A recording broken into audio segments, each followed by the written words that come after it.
Hello everyone, আপনাদের মাঝে অনেকেই আছেন যারা বাসায় হাঁসের বাচ্চা পালন করতে চান, কিন্তু একটা প্রশ্ন সবার মাথায়ই থাকে, কিভাবে ঠিকভাবে শুরু করব যাতে বাচ্চাগুলো বেঁচে থাকে। আজকে আমি আপনাদের সাথে শেয়ার করবো আমার নিজের অভিজ্ঞতা। আমি কিভাবে বাসায় খুব সহজে হাঁসের বাচ্চাগুলো ব্রুডিং করি এবং আলহামদুলিল্লাহ আমার প্রায় সবগুলো বাচ্চাই সুস্থভাবে বড় হয়। প্রথমে আমি একটি কাজ করি, সেটি হচ্ছে আমাদের বাসায় আইসক্রিমের ফ্রিজ আছে, আমি সেই ফ্রিজের পাশে বাচ্চাগুলো রাখি, কারণ ফ্রিজের পাশ থেকে হালকা গরম বাতাস আসে যেটা ওদের মায়ের উষ্ণতার মতো কাজ করে, আর এই উষ্ণতায় ওদের বেঁচে থাকার জন্য গুরুত্বপূর্ণ।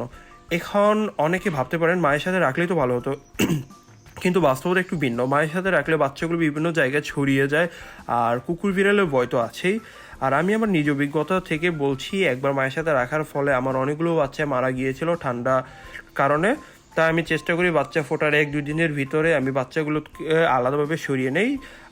এদের খাবারের পদ্ধতি অনেক সহজ। দেখুন, এদের পাশে হালকা মুড়ি ভিজিয়ে রাখলে এরা খেয়ে নেয়। আমি আপনাদের দেখানোর জন্য একটু ছিটিয়েও দেখাচ্ছি। তো এভাবে বাচ্চাগুলো একটি ঠিকভাবে যত্ন নিলে আপনার সবগুলো বাচ্চা আলহামদুলিল্লাহ টিকে থাকবে।